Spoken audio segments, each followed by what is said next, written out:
आज थिला उत्कल गौरव मधुसूदन दास बा मधुबाबूंकर पुण्यतिथि बा तिरोधान दिवस 1934 मसीहा फेब्रुआरी 4 तारिख रे तांकर परलोक है।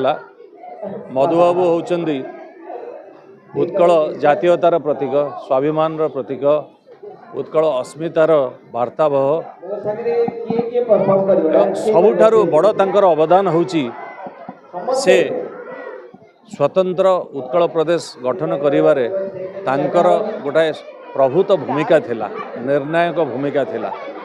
तांको पूर्वरु जदिओ ओडिया भाषाभाषी अंचल थिला किंतु सेगुड़ा खंड विखंडित हो रही थिला।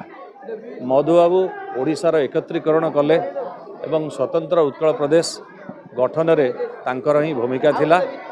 ओडिया जातीय जीवनर से होउचंदी स्रष्टा, अनेक प्रथमर से अधिकारी, प्रथम Odia graduate, post graduate, Odia वकील, ओडिया विदेश यात्री, ओडिया मंत्री, ओडिया व्यवस्थापक सभ्य।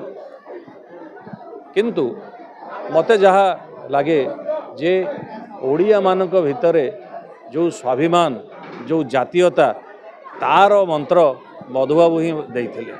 आज आमे जो विकसित ओडिशा कथा कहउची, विकसित भारत कथा कहउची, से विकसित ओडिशार स्वप्न देखिथिले एवं तांकर भाषा रे जदि ओडिशा गोटे स्वतंत्र प्रदेश नहब ताले ओडिशार विकास हो पार ना।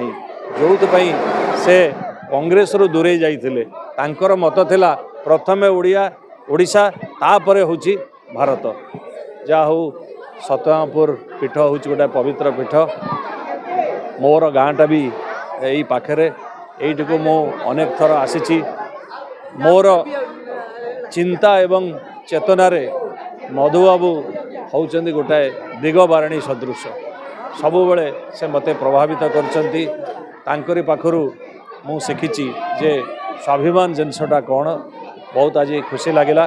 प्राय 8-9 वर्ष पर मु ए पीठ को आसिली। आगुरु अनेक थर आसी, बहुत भल लगिला।